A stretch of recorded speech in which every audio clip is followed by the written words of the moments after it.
Boa noite, Cláudio. Boa noite, Helena. Como estás hoje? Eu estou bem, e tu? Claro que estou bem. Estou aqui neste sítio maravilhoso, que é a nossa bolha onde o tempo e o espaço perdem o seu significado e ao mesmo tempo ganham um significado. Exato. Não sei, eu não consigo ser muito meta hoje. Então, não me digas que foi a coisa lynchiana desta semana, que te está a bloquear as tuas energias e a tua criatividade neste espaço tão seguro. Eu acho que foi, de facto. Sabes porquê? O que é que estão a acontecer? Pronto. Eu no sábado passado, pronto, não há tempo e espaço, mas no mundo real há tempo e exato. espaço, não é? Estava a dizer, no sábado passado, eu estava precisamente a acabar de escrever, a tirar as notas para o episódio de hoje. Vou sair à noite com umas amigas, pronto, vou a uma festa de reggae e como veremos, os episódios de hoje terão o Homem de um Só Braço como uma figura central, não totalmente central, mas que irá desencadear mais a narrativa. E chego lá, vejo um rapaz muito vivaço a dançar reggae que só tinha um braço, só que não era o braço esquerdo, que tinha sido amputado, não é? Mas o braço direito. Eu, ok, curioso, não é? Felizmente não é tão comum vermos amputados na rua. Aqui neste caso, não só era uma pessoa que infelizmente sofreu o acidente ou nasceu assim. Pois eu ia-te perguntar Sim, é o braço todo, também desde o ombro. Pois eu ia-te perguntar se sabias se era, imagina, se era uma coisa adquirida ou se era uma coisa de nascença. Pois, acho que não dá muito para perceber, mas... Alguma coisa aconteceu. Sim. Digamos assim. Acho que só dá para perceber quando a pessoa está sem t-shirt, mas não era o caso. Exato. Para perceber ou para imaginar. E como se não bastasse, isto foi um sábado. Na segunda-feira eu não estava sequer perto de casa, mas calhou ir com o Edgar, o meu camarada de vida. Fomos a um Pingo Doce e eis que... Estava lá a mesma pessoa? Não, estava outra pessoa completamente diferente. Um jovem, até bem parecido, com umas rastas e isso tudo. Juro-te que tinha também umas rastas, eu acho que ele não estava na festa. Pessoal, Cláudio, isto é mesmo verdade, e eis que ele era também amputado, mas do braço esquerdo. E, ou seja, com todo o respeito a estas duas pessoas, mas acho que dá para perceber que estatisticamente não é uma coisa muito... Muito comum ou muito provável que acontecesse. Sim, e de forma tão seguida, não é? É isso? Sim. E tu, Cláudio, que coisa lynchiana é que te aconteceu esta semana? Nada. Nada. O Lynch saiu de mim a partir do momento em que nós fizemos o episódio, quando ele faleceu, não é? E depois o episódio 1, saiu de mim todo o lynchianismo. Mas eu sinto que algo mais está para acontecer. Por isso, talvez esta semana não tenha nada que eu considere relevante. Talvez para a semana tenha, não uma, mas duas coisas lynchianas. Tenho essa sensação. Ficamos a aguardar. Exatamente. Mas que sejam... verdadeiramente lynchianas e verdadeiramente quase dantescas também. Misturamos aqui dois logo. O Lynch também, como tem beleza, não é? Nas suas coisas, naquilo que faz. Exato. Espero que seja um lynchianismo bonito. Será? Esperemos. Então, vamos ao nosso episódio. É isso mesmo, eu ia-te perguntar, o que é que achaste? Vamos falar do episódio 2 e depois do episódio 3 ou vamos misturar isto tudo tipo sopa de letras? Primeiro o episódio 2 e depois o episódio 3, é isso? Vamos mostrar tudo tipo sopa de letras. Boa! Acho que é melhor, não é? Sim. Vimos no episódio passado que a seguir assim temas centrais e depois fazer uns apanhados até resulta melhor. Parece-me muito bem. Sim. Então e o que é que achaste deste grupo de episódios? O episódio 2 chama-se Coma e o terceiro é O Homem por Trás do Espelho. O que é que eu achei? Antes das descrições, antes... Sim. O que é que eu achei? Eu achei muito intenso e achei que continua a abrir vários parênteses para outros temas, para além da Laura Palmer, para além das moças que são assassinadas e que há ali algo mais mais profundo ou mais interligado do que pessoas más a fazerem-lhes mal. Também acho. E sabes que estes episódios, eu não sei porquê, mas voltaram-me a questionar sobre personagens que já não aparecem há muito tempo.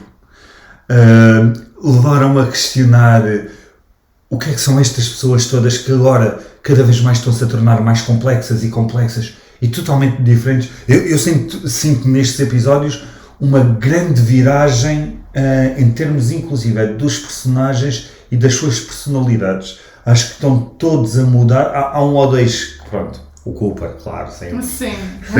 Mas há outros personagens, e eu vou falando também hoje ao longo dos episódios, que me dá a sensação que estão a dar viragens muito estranhas. Não sei se é das energias do Twin Peaks, não sei se são os personagens que se vão desenvolver para outras questões, como estavas a dizer, mas fica com esta sensação. E que os episódios estão a tornar também quase mais intensos. Uhum. Ou seja, não tão... Eu acho que na primeira temporada os episódios eram mais... Apesar de serem bastante fluidos, eles acabavam por ser mais arrastados, digamos assim. Ou seja, tinham mais um tempo de respiração. Estes, sinto que as coisas acontecem muito mais depressa. Não sei se tens essa sensação. Eu tive precisamente essa sensação e acho que uma personagem que está a dar cartas é a Donna. Exatamente. Está a haver um desenvolvimento muito interessante e tenho estado a gostar da introdução de novas personagens. Sim. Este tem algumas que vamos falar mais adiante, que só aparecem um bocadinho, mas que são extremamente relevantes. Sim.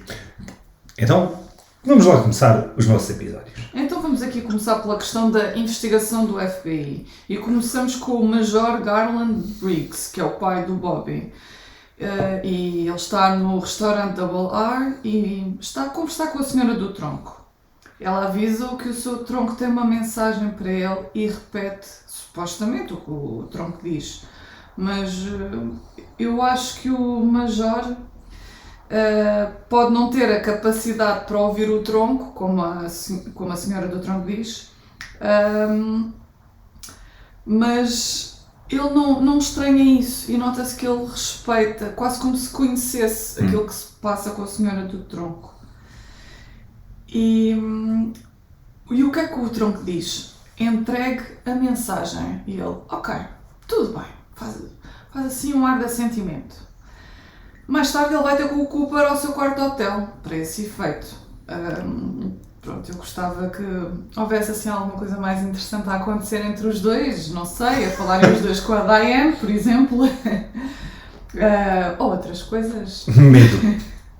Porque quando, não sei, imagino alguém ir ter a um quarto de hotel com alguém, pronto, a minha mente pensa logo assim em coisas mais recambulescas, ou como tu gostas de dizer, fundindo duas palavras, mirambolescas. Mirambolescas. O Major diz ao Cooper que não pode revelar a natureza do seu trabalho, apenas referindo que a sua mensagem é relacionada com o seu trabalho de manutenção de monitores espaciais direcionados a galáxias distantes. Será que estamos aqui numa situação de Área 51? Exato, o Roosevelt. Oh, isso, sim, exato. Muita dessa comunicação não faz sentido, segundo ele, mas exatamente à mesma hora em que Cooper foi baleado, apareceu a seguinte frase: as corujas não são o que parecem. E o nome do Cooper repetido. Quando Cooper depois vai dormir, ele sonhou com o Bob e a mãe de Laura no dia do desaparecimento da filha e a imagem de uma coruja aparece sobreposta à cara de Bob. O que é que isso significa? Que as corujas não são o que parecem. O Bob pode não ser o que parece. E será que o Bob é uma coruja? Ou a coruja, não sei, transporta a essência de Bob que aparece nos sonhos de Cooper? Talvez. Não sei. Acho que temos de deixar a narrativa evoluir para isso. E acho que se calhar pode ter alguma coisa a ver com a Área 51, com o Roosevelt. Vamos a ver. Chegamos à noite e começamos o dia, não é? Com um belo pequeno almoço no Hotel Great Northern e uma enérgica lição de história dada pelo Dale Cooper ao médico legista do FBI, o Albert Rosenfeld. Ele está lá também a pernoitar e está a ouvir isso bastante enfadado. O Cooper conta que a tradição budista chegou ao Tibete no século V a.C. e reage à impaciência de Albert dizendo que há uma ligação entre o budismo tibetano e a investigação do FBI em Twin Peaks, visto que o Ronette Pulaski acordou do coma, mas não fala. Bem, eu não sei como é que essa ligação pode... Qual é que é a relação que ele quer atingir com essa ligação? Sim, consegues perceber isso? Não. Eu tive que tentar ir ao Google, pronto, olha, à santa internet. E chegaste a alguma conclusão? bem, eu pesquisei sobre princípios do budismo e diz que um deles é adquirir a compreensão correta. E pronto, compreensão correta do quê? Dos factos, de tudo o que está à volta dos factos, do contexto, talvez seja isso. E o Albert, pronto, também tem algo a comunicar e dá a Cooper uma notícia que o perturba muito. O seu antigo parceiro do FBI, Wyndham Earle, que estava num hospital psiquiátrico, fugiu. Acho que iremos ouvir falar dele no Delas futuro. personagem, exatamente. Sim, mas para já... Fica-se por aqui. Sim. A investigação segue com Cooper e Truman a irem ao hospital mostrar a Ronette 2 desenhos de retratos suspeitos. Ela começa a ter convulsões ansiosas e a gritar a palavra comboio quando vê a representação facial de Bob, que foi desenhada com base no que a mãe da Laura Palmer e o Cooper viram nos seus sonhos e visões. Foi preciso chamar uma equipa de enfermeiros para a acalmar e foi-lhe administrado um sedativo. O Albert é chamado a intervir depois da equipa de enfermeiros e repara que o soro da Ronette está azul e afirma que parece tinta. A intervenção dele foi para retirar uma letra debaixo da unha de Ronette e acaba por decidir também fazer testes laboratoriais no seu soro. Se bem nos lembramos, a Laura tinha a letra R debaixo de uma unha, a Teresa Banks, que morreu antes da Laura, tinha um T, enquanto a Ronette tem a B. Na esquadra, o Cooper escreve a giz as letras R, B e T, o que ainda reforça mais a ideia de que a investigação, pelo menos para mim, Cláudio, certo. A investigação à morte da Laura é símbolo das conspirações por trás da morte de Marilyn Monroe, em que o Robert Kennedy, a alcunha dele é Bobby, na altura era procurador-geral dos Estados Unidos, ele estaria eventualmente ligado à morte de Marilyn e a encenar o local da sua morte como um suicídio, subornando os investigadores com cargos elevados. Como já falámos no episódio bónus, exatamente sobre essas progressões de carreira que muita da gente que investigou a morte de Marilyn Monroe adquiriu depois das coisas darem-se como cessadas, digamos assim. Sim, supostamente o suicídio provado, mas que Exato. há imensas lacunas na cadeia de custódia da investigação. Esse Bob que eles procuram esteve nas visões de Maddie e da mãe de Laura, assim como no sonho de Cooper, e foi visto fisicamente pela Ronette no comboio. O Dale Cooper acredita que é o elo psíquico de todos que irá conduzi-los ao Bob. Eu tenho que me rir com estas situações, porque nós estamos a falar de um agente do FBI. E é sempre a parte psíquica, ou a tirar pedras, ou as energias que resolvem os casos. Isto é fascinante. E ao mesmo tempo um bocadinho ridículo. Ou seja, tem um bocado essa inocência quase childish de acreditar que tudo isto se resolve assim. E até agora resolveu. E essa é a minha parte mais estranha. É verdade. E o Sheriff Truman, acho que há limites pelo deslumbramento pelo homem da grande cidade, não é? Chega a um ponto que é verdade, olha, meu querido, podes ter um fato da Armani, todo muito queque, com o cabelinho para o lado, cheio de gel, todo impecávelzinho, mas já estou um bocadinho farto, não é? Vamos lá focar-nos em provas e em factos concretos. Sim. Mas não. Eu acho que cá para mim o Cooper adorava era que fosse o Truman a aparecer no quarto do hotel. Não é o que eu acho.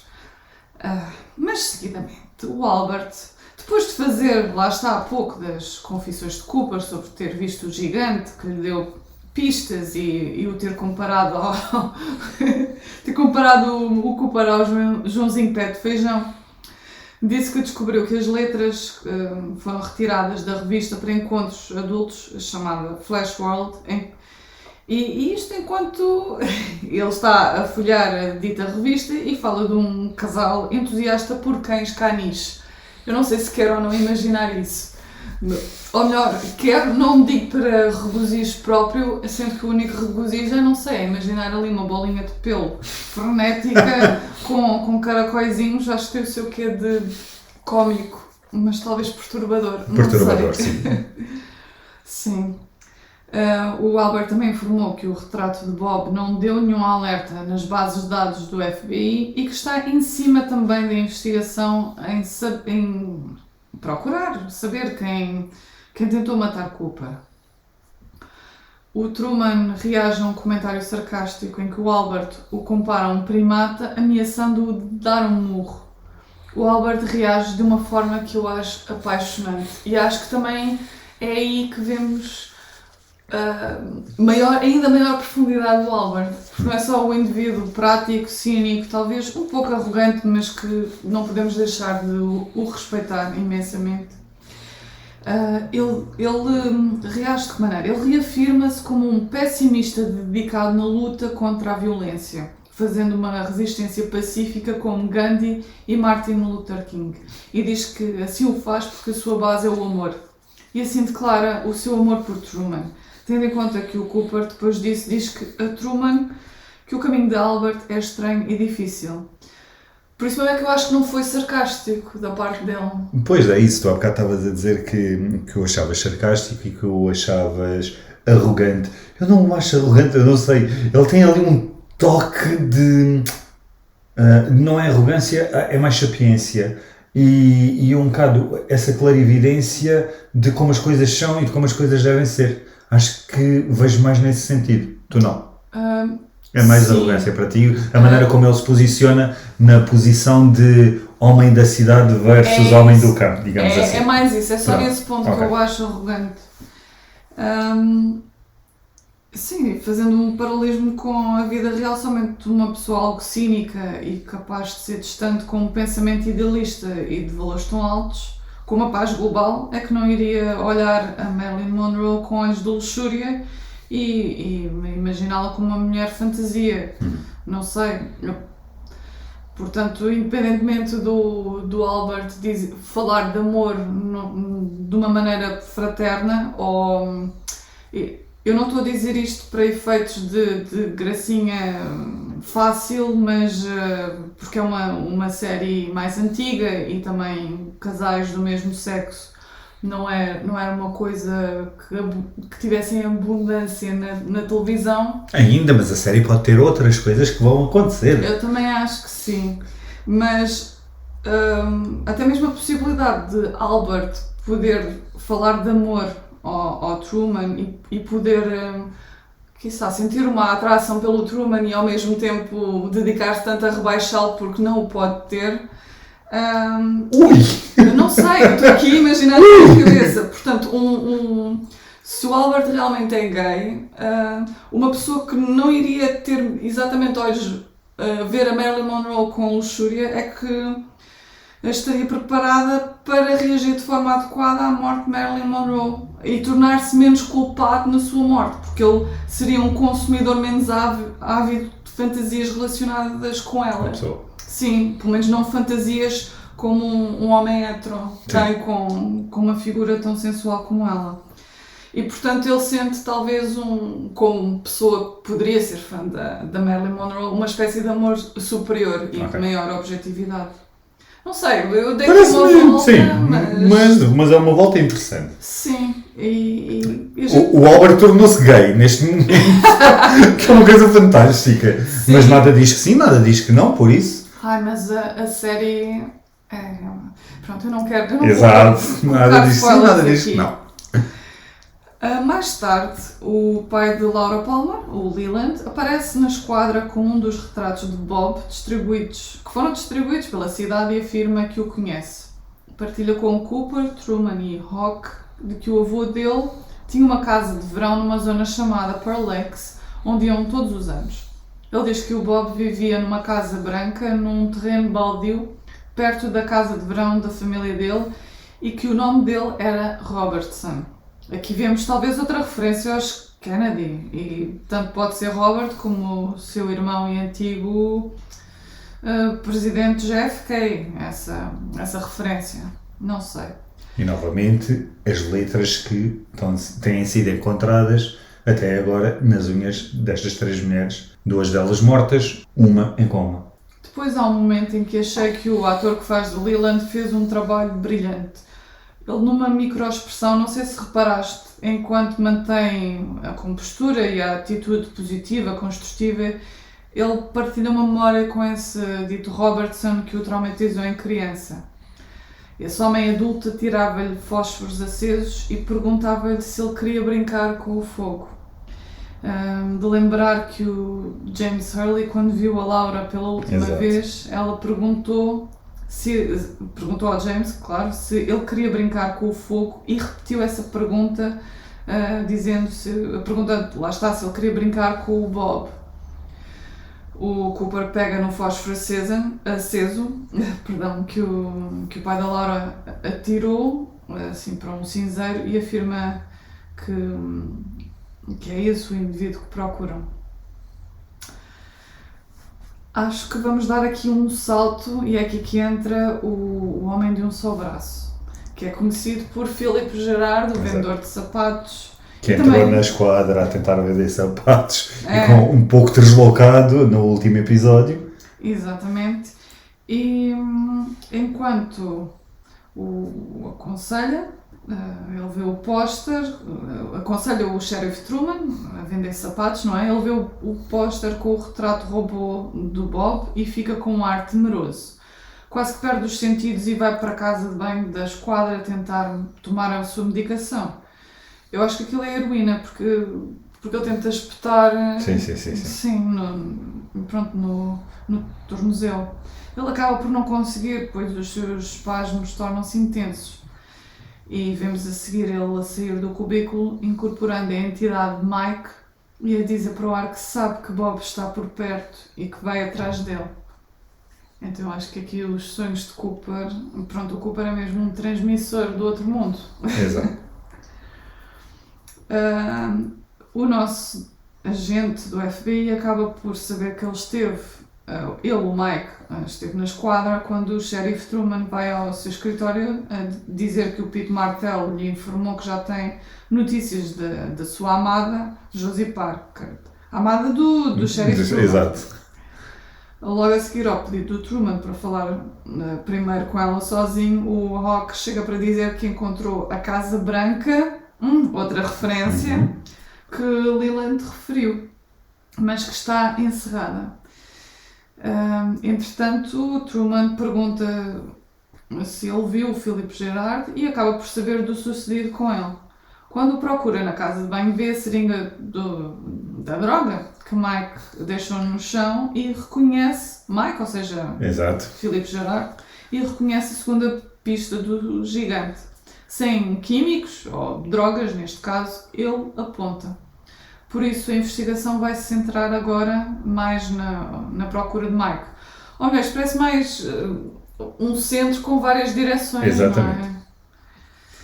Contudo, Cooper vai primeiro ao Hospital Calhoun para hipnotizar o Dr. Lawrence Jacoby para tentar recuperar as memórias da noite em que ele se apercebeu que alguém entrou no hospital para fazer alguma coisa e que ele mais tarde soube que era para assassinar o Jacques Renault e que nesse momento cheirou-lhe a gasolina queimada. O resultado da sessão de hipnose é que o Dr. Jacoby conseguiu lembrar-se do assassino. Não sei se vocês se lembram. Lembramos. Sim. Quer dizer, Eu também me lembro. Mas quem não se lembra, pronto, vamos deixar aqui o mistério a pairar, não há? Exato. Entretanto, há aqui mais um grupo de pessoas que anda a fazer a sua investigação. É verdade. Há investigações atrás de investigações atrás de investigações. Acho que neste caso deve estar a falar da Donna. Sim, e do triângulo amoroso. Que, pronto, nós estamos a misturar os episódios todos corretos e acho que neste segundo e terceiro episódio, mais no terceiro obviamente, é quando as personagens, para mim, pronto, também se começam a desenvolver de outras maneiras. A Donna logo neste segundo episódio, mas eu tenho um problema com uma das personagens agora no Twin Peaks. Que é qual? O James. Claro, o James às vezes é um bocado irritante. É uma Maria vai com todas. Sim, é que ainda por cima ele nem sequer demonstra assim aquela verve de ai tal, sou um engatatão. Não, ele é o gajo triste. Exato. Ai, sinto-me tão triste porque estou atraído por ti, mas também estou atraído por ti. Pois. Toda a gente me quer e eu quero toda a gente e não sei o que é que quero da vida. não, é jovem. Come. Não É isso, come. Pronto, andas de mote, Come. sabes tocar guitarra. Come. Pois é, isso estás a perceber. Pá, não, pronto, tenho um bocado um problema com Elas isso. sabem da situação, é gerir a coisa, Exato. sabe, pronto. Mas sim, tens razão, há aqui essa nova onda de investigação, porque tal como nós sabemos, a Donna também recebeu a informação que a Laura Palmer participava nesse programa do Meals on Wheels, acho que é esse o nome. É, refeições sobre rodas, Exato. É de entrega de comida ao domicílio para pessoas que não podem deslocar-se por alguma razão. E pronto, e começa aqui uma nova investigação. Continue, Helena. O que é que acontece nesta nova investigação? Porque eu acho que é um dos pontos altos aqui deste segundo episódio, porque ele faz uma relação não só com os episódios, como também com outros elementos do universo do Twin Peaks. Completamente. Ou seja, a Donna, neste segundo e terceiro episódios, ela começa efetivamente já a trabalhar na sua rota. E ela vai fazer... vai visitar todas as pessoas que a Laura Palmer visitava. Pelo menos desde... A Laura faleceu há tão pouco tempo que pronto, não houve nenhuma adição ao circuito. Portanto, ela primeiro vai à casa de uma idosa acamada, que é a senhora Tremont, ou Tremont, não sei como pronunciar, e o seu jovem neto que está vestido de fato e é igual ao David Lynch. Se pesquisarem imagens do David Lynch nos anos 80 e 90, sobretudo quando ele vai lá aos festivais e na passadeira vermelha, nos festivais de cinema, certo? É mesmo igual, só que esta é uma criança.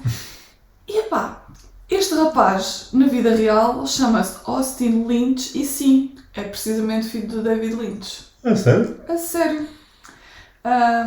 Pronto, mas continuando, a interação entre a Donna e estas duas personagens é muito estranha, pois o rapaz alerta a Donna que às vezes as coisas simplesmente acontecem e estala os dedos. Logo a seguir, a senhora Tremont fica muito ansiosa porque tinha pedido que não queria creme de milho na sua refeição. Por mais estranho que isto pareça, a sua reação vai fazer sentido mais tarde na história. Eu não sei, não me lembro se é na segunda temporada do Twin Peaks, mas tenho a certeza que é no filme Fire Walk With Me, que em Portugal está o nome, como nome Os Últimos Dias de Laura Palmer, que haveremos de falar aqui em algum episódio especial. Depois da senhora Tremont estar toda ansiosa, o creme de milho desaparece como magia e vai para as mãos do rapaz, que está com um olhar sinistro. E a senhora Tremont, entretanto, faz conversa e diz que o seu neto estuda magia e acho que há duas notas a fazer. Consegues adivinhar, Cláudia, onde estou a tentar ir? Onde é que estás a tentar ir? Bem, não sei se vocês se lembram, se tu te lembras em particular, na primeira visão do Cooper, a entidade Mike, o Homem do Só Braço, diz o seguinte poema: através da escuridão do passado e futuro, o mágico anseia por ver. Alguém canta entre dois mundos, fogo caminha comigo. Okay. Será que o mágico, o mago, aqui, se calhar disse mal, eu devia ter dito mago. Mas será que também se diz mágico? Bem, não interessa. Pode ser. Ou seja, já percebi onde é que queres ir. Não estava a fazer essa associação porque nós muitas vezes quando falamos desse mago estávamos sempre a falar do Aleister Crowley e tudo e fazíamos muito essa referência e por acaso agora não tinha-lhe feito essa ligação. Pois. Mas tens toda a lógica. Pode também ser por aí. Também não fazia de todo... não foi de todo... estranho, acho eu, termos feito essa referência porque temos já muitas vezes falado da tabuleta em cima da loja da Clínica dos Animais. Mas sim, será que o mago é o realizador a tentar perceber o que acontece entre a ficção e a realidade? Não é? O que é que aconteceu com a Marilyn Monroe e quem é que premiu o gatilho no Kennedy? Porque no segundo episódio de Twin Peaks nós vemos o Cooper, não sei se te lembras, de cabeça para baixo, e é uma das primeiras ansiedades que ele comunica com a Diane. Bom, para além da anterior, em que ele está a falar dos pinheiros e isso tudo. Quando vai no carro. Sim. Ou então os magos somos nós próprios, não é? A ver o que se passa. E a tentar decifrar qual é que é o próximo truque a aparecer. Exatamente. E há também outra coisa, de eu ter-te perguntado se adivinhavas, porque nós ficámos recentemente a saber que temos uma segunda mãe espiritual de Twin Peaks, a Hazel Drew. Exatamente. E o seu fantasma na floresta, e que esta história era uma história que a avó de Lynch lhe contava. Portanto, estas duas personagens podem ser uma representação da influência desta memória de infância de Lynch na construção de Twin Peaks e toda a narrativa. E como se não bastasse, o rapaz diz nesta cena em francês que tem uma alma solitária. O que é coerente com a personalidade de Lynch, ou seja, artista, solitário, e o facto de ser em francês é que, não sei se sabem, o Lynch tem uma particular afinidade por mulheres europeias. A sério? Sim, então, a Isabella Rossellini não é francesa, mas sim, morena de pele branca com o seu batom vermelho, é uma musa para o Lynch, mesmo depois de terem terminado a relação. Concordas? Concordo. Acho que eu gosto de ver estas tuas imagens que tu crias através de pequenos fragmentos do Twin Peaks e como é que fazes essa relação para a realidade e mais para as meios espirituais, muito relacionado com a Marilyn. Acho muito interessante e acho que os nossos ouvintes também o devem deixar muito interessante. És um fofinho, obrigada. Eu estou mais gorda e sei. Continua! Desta visita, a Sra. Tremont não consegue dizer nada sobre Laura, senão que o Harold Smith, o vizinho do lado, é que a conhecia bem. Como o vizinho fingiu que não estava em casa, depois de Donna bater à porta, ela deixou-lhe uma nota. No final do dia, em casa da Donna, primeiro com James Hurley a armar-se em Elvis e a cantar uma balada romântica de rock ao som de guitarra, que é só a seguinte frase: só tu e eu, para sempre apaixonados. Enquanto faz olhinhos tanto à Donna como à prima Maddie, que não sei se lembram, ela é igualzinha à Laura, só que com óculos. Se bem que ela os partiu. Era agora. Isso que eu ia dizer, era exatamente isso que ia dizer. No último episódio nós temos essa mudança também dessa personagem a querer algo mais e a transformar-se. É verdade, e tem o cabelo preto. Nesse preciso momento, quando a Donna começa a perceber-se ali do jogo do James, com um ar muito cachorrinho abandonado, meu Deus...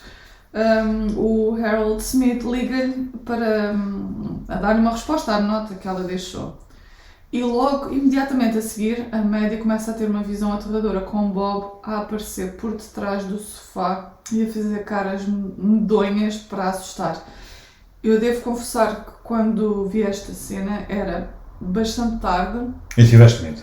Sim, tive medo e fiquei contente do meu sofá ser encostado à parede porque assim não pude imaginar assim aquele homem sinistro. Eu até acho que o ator é um homem bastante simpático, Mas é isso, mas é um excelente ator exatamente na maneira como ele consegue passar o personagem do Bob. É verdade. E eu acho que ele não é ator. Eu lembro-me de ter lido algures, não sei onde. Eu acho que o nome dele é Frank Silva. É, Silva, cá dos nossos. Exato. Que ele estava. Eu acho que ele apoiava na produção, assim com coisas logísticas, e o Lynch virou-se para ele e disse: Epá, tu tens mesmo a fisicalidade que eu preciso para esta personagem. E ele: Está bem, está-se bem.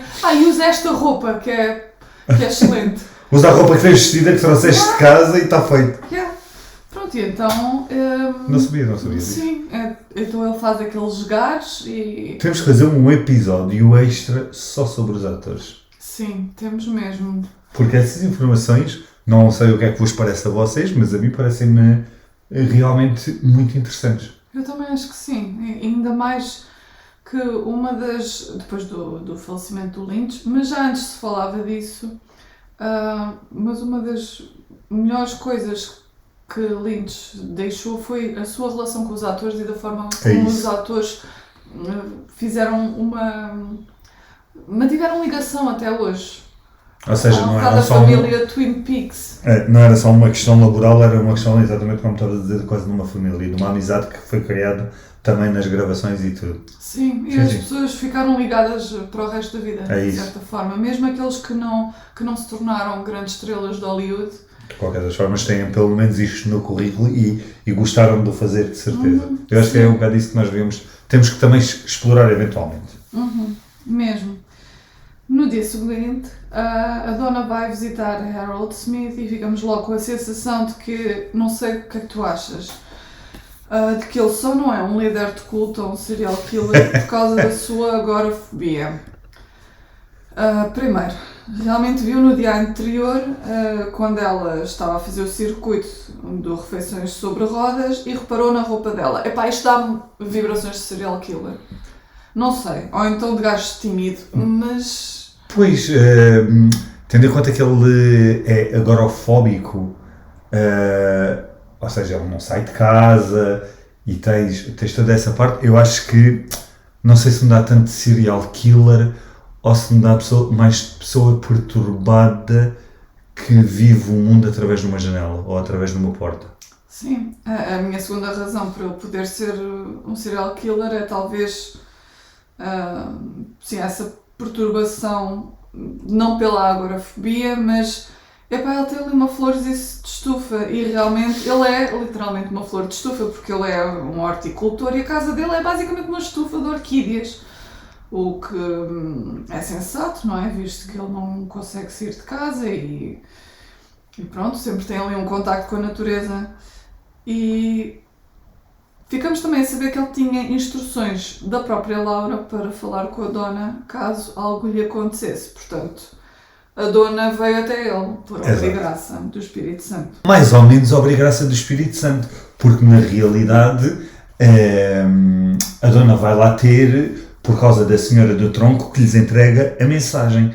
Quase como se o Tronco lhe dissesse para ela entregar aquela mensagem.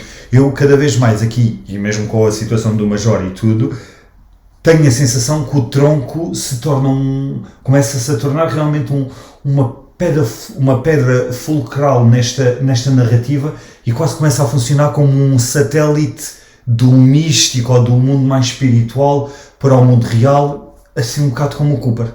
Será que o Cooper é um calhau e este é um... O que é que parece? Sim, realmente, olha, bem lembrado, porque o Cooper, nós estamos sempre a dizer que ele é um xamã, um transmissor, mas aqui a verdadeira xamã, neste caso, em concreto, é o Tronco e a Senhora do Tronco. Exatamente. E se calhar também um bocado o Major Briggs, não? Todos eles, mas na realidade, para mim, o Tronco e a Senhora do Tronco são realmente fundamentais, exatamente nesse sentido, que é a Senhora do Tronco é quem interpreta as palavras do Tronco. E acho que ela funciona, o Tronco funciona como receptor e ela quase como... a transmissora! Exatamente. Mas não no sentido de satélite, parece que o Cooper precisa de ficar ao pé de televisões, exato, ou telefones, ou do gravador. Mas pronto, voltando aqui à nossa dona e a este Harold. Realmente ela fica espantada de nunca ter ouvido falar dele e o Harold responde dizendo que a Laura gostava de pensar nele como um mistério na vida dela. Será que ele é o homem mistério que ela refere naquela gravação para o Dr. Jacoby? Seja como for a intenção dele, pelo menos aparente, pois aquele olhar intenso que não pestaneja, não diz sequer outra coisa. Se calhar a intenção dele sim é que queria mesmo que a dona levasse uma orquídea para o túmulo de Laura e foi essa a intenção. Exato.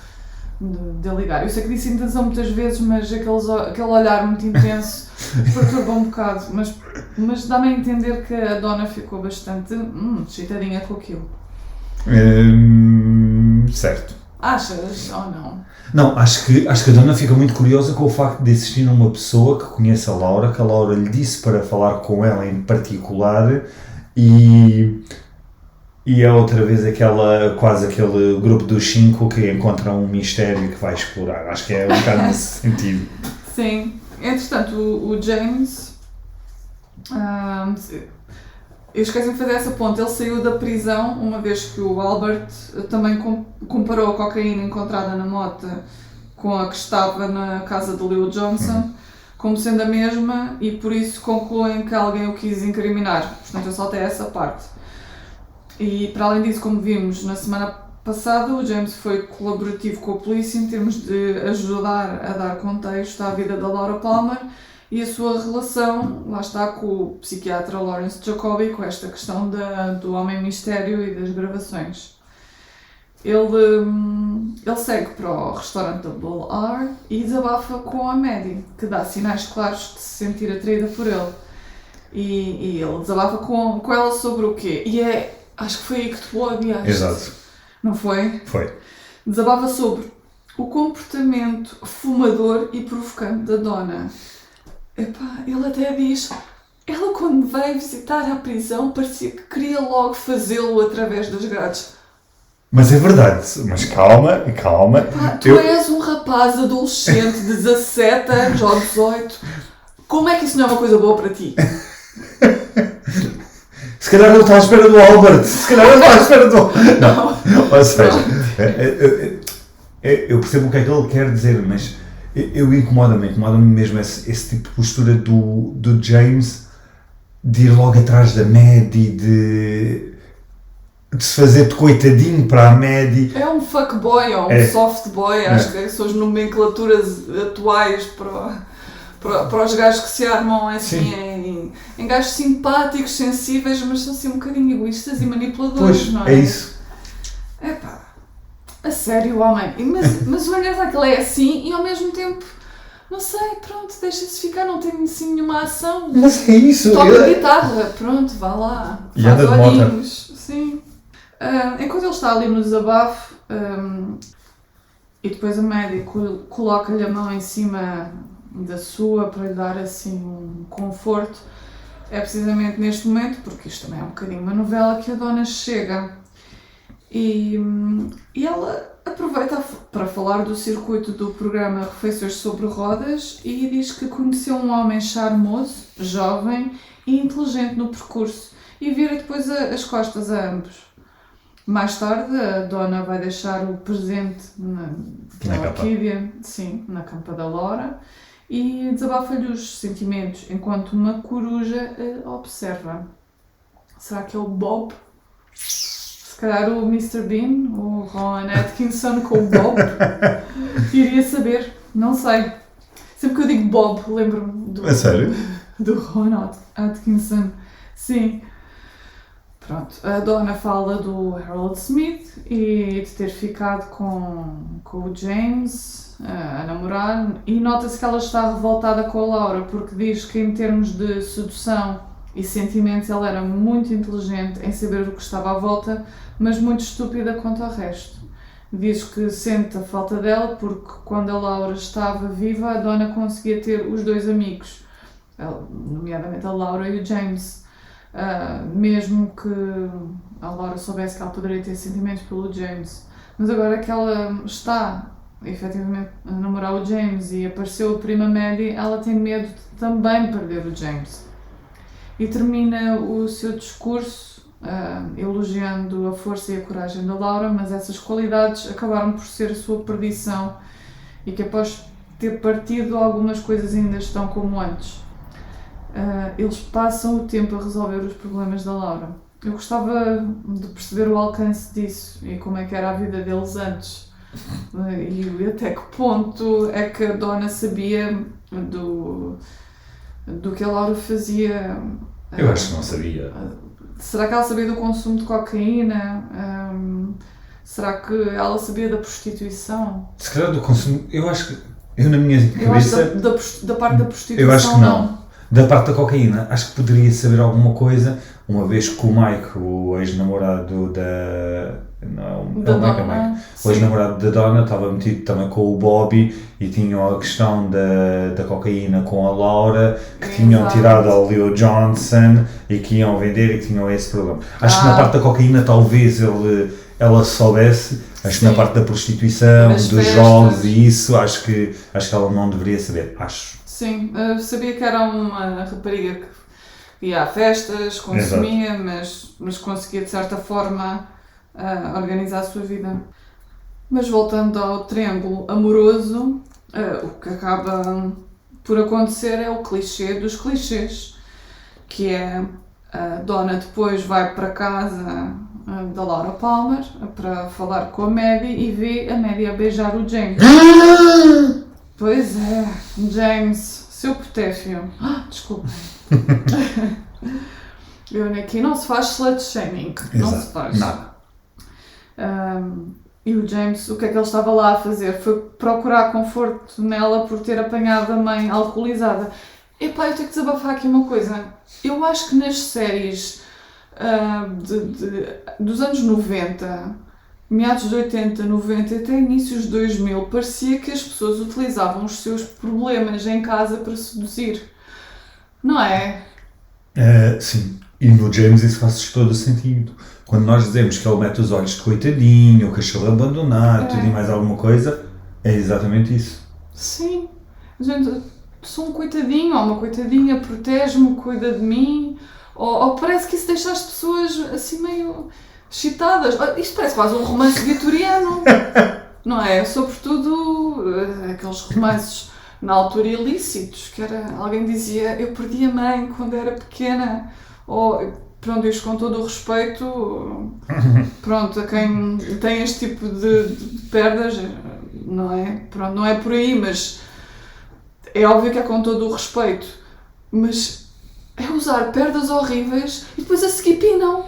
Não sei se já reparaste nestes romances vitorianos. Acontece, aliás, também tens o Albert Camus no Estrangeiro, que ele, inclusive, é acusado em tribunal por estar a fazer sexo quando a mãe morreu. Ok, pronto. Quando a mãe tinha falecido. Ou seja, é exatamente um bocado essa ideia de coitadinhos. Pois. Mas é por causa mais desta situação de o James utilizar esta situação que ele realmente me incomoda ainda mais. Ele tem uma relação... com a Donna. Obrigado. Não é? Ou seja, tens um problema, certo? Podes ter com uma amiga, mas... Vais primeiro à pessoa com quem tens mais intimidade. Pois. Não é? Pareceria-me a mim que sim. Sim. Mas pronto.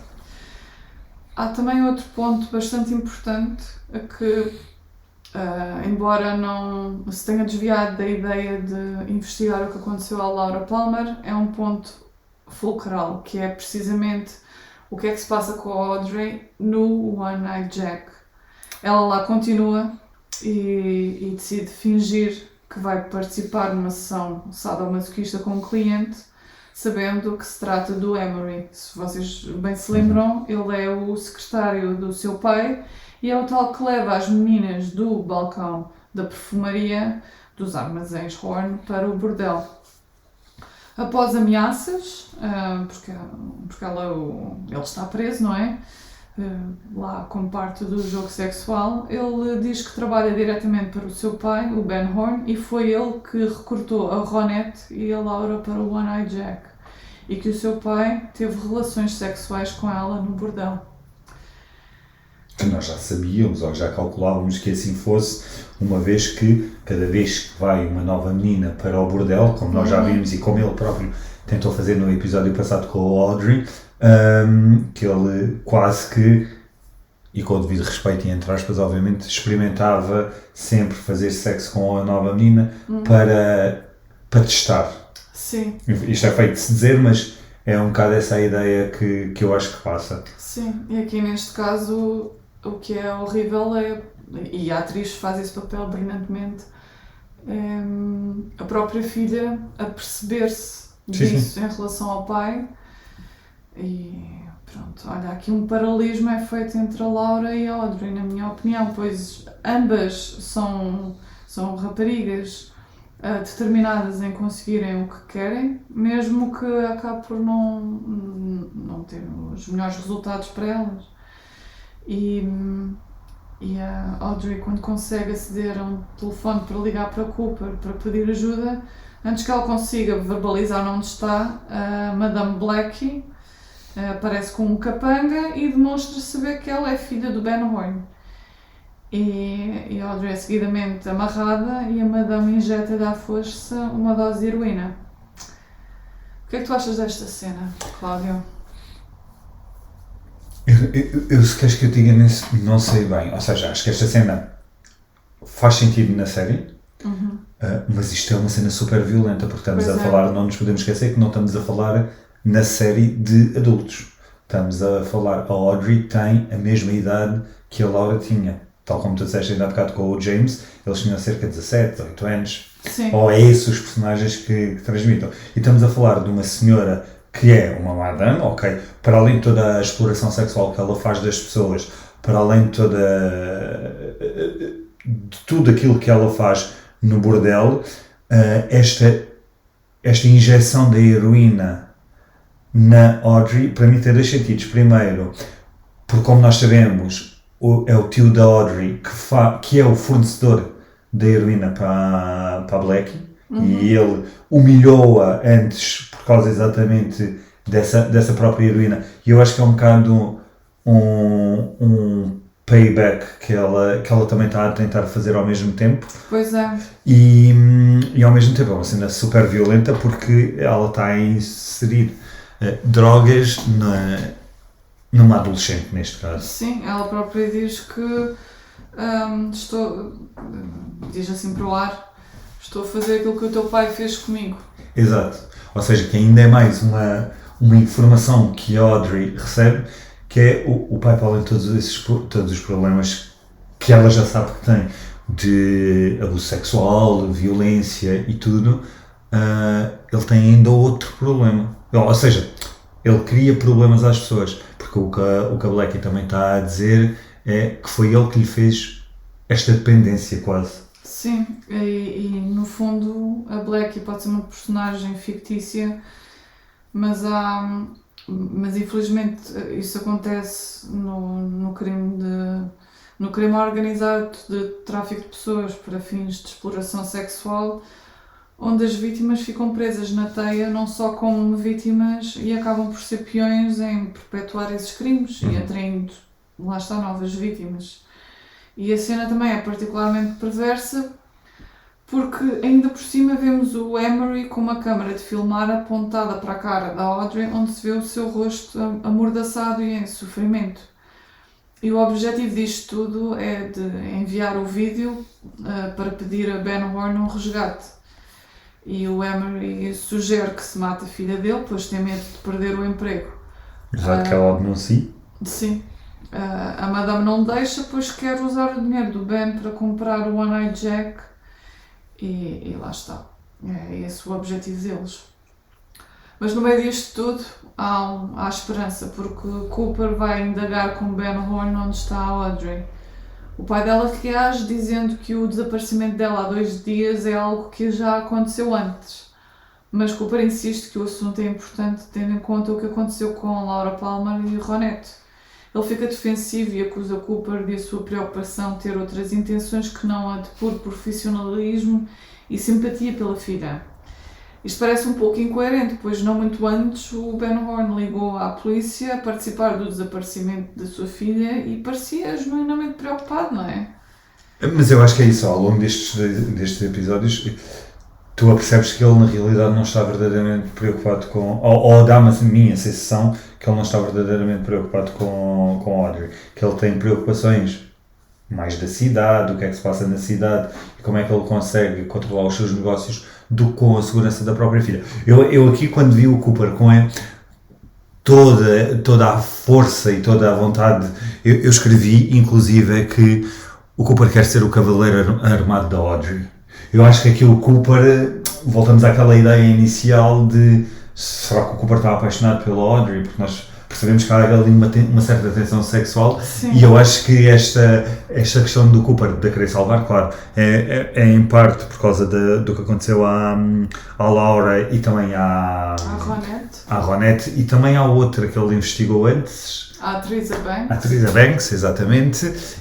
Mas ao mesmo tempo dá uma sensação que também pode ser aqui um bocado esta ideia quase, não utópica, mas um bocado esta platónica. Um bocado esta ideia platónica de um amor que vai salvar. Sim, e também para legitimar o seu impulso por uma mulher que ainda não está, uma mulher jovem. Jovem, exato. Que pode ter um aspecto já maduro, mas não é maior de idade.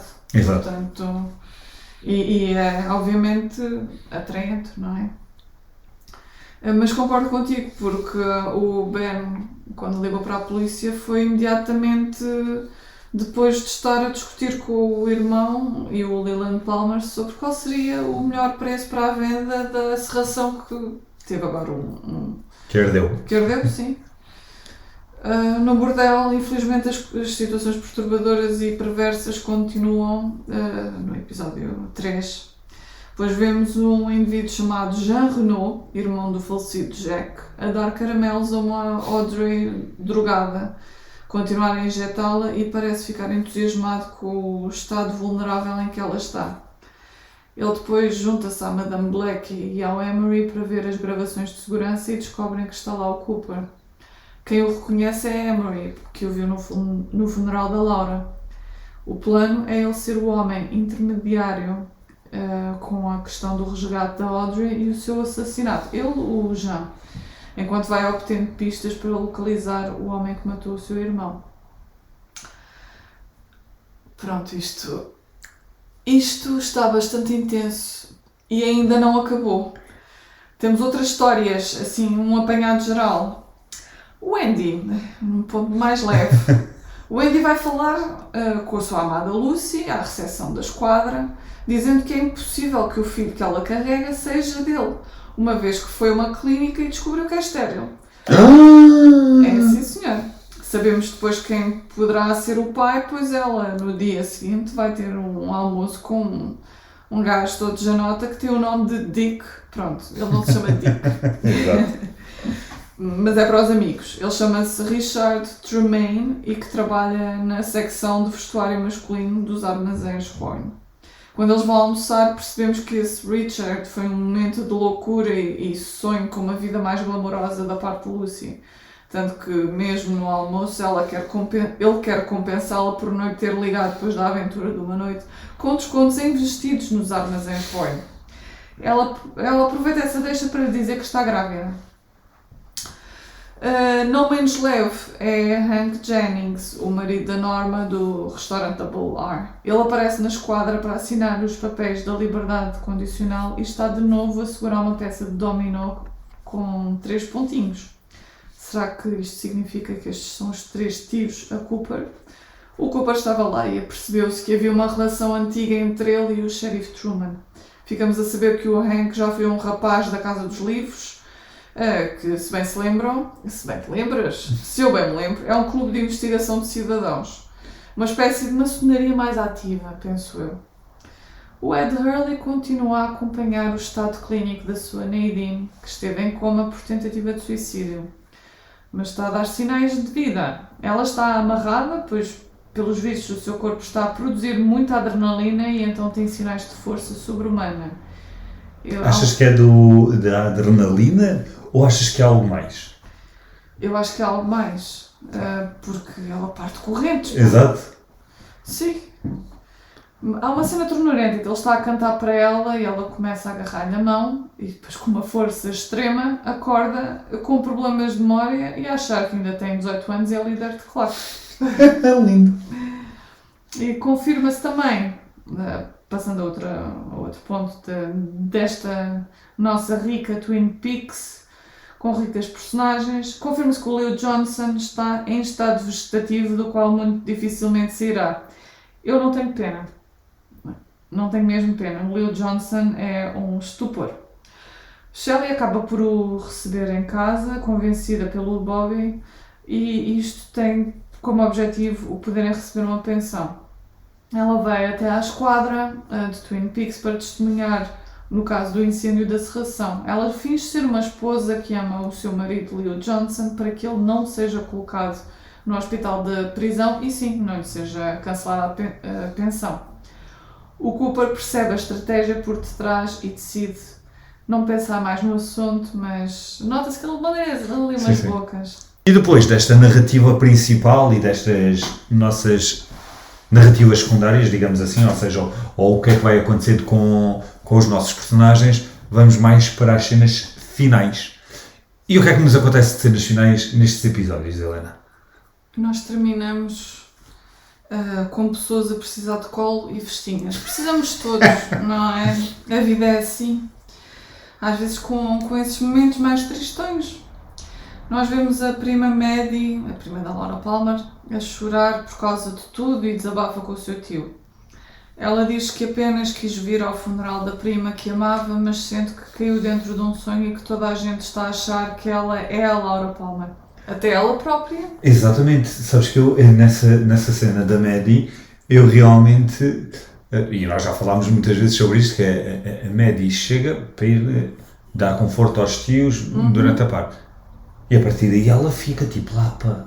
Assim. E parece que ela não tem aquilo que tu há bocado estavas mesmo a falar sobre a vida dos outros personagens antes da Laura Palmer morrer, é exatamente a mesma coisa aqui, que é, mas não há uma vida antes disto, para o qual ela tenha que voltar, para o qual ela sinta saudades, pronto. É verdade. E isto acho que se enquadra agora com o que ela comunica com o tio. Sim, sim, ela no fundo quer ir embora. E o Leland Palmer diz que gostaria que tudo voltasse a ser como antes, como os verões com o seu avô na casa de férias. E eu desconfio que era antes do Bob o assustar em criança.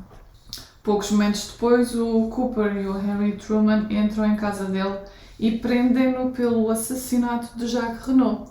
Pois é, a gente já viu noutros episódios que ele apareceu ali de mansinho, com uma almofada e o sufocou. A dona, por sua vez, também precisa de carinho e vai procurá-lo juntamente com o Harold Smith e quando ele lhe vai buscar uma bebida, ela encontra o diário de Laura Palmer em cima de uma secretária. Portanto, o Harold Smith era um amigo bem íntimo da Laura.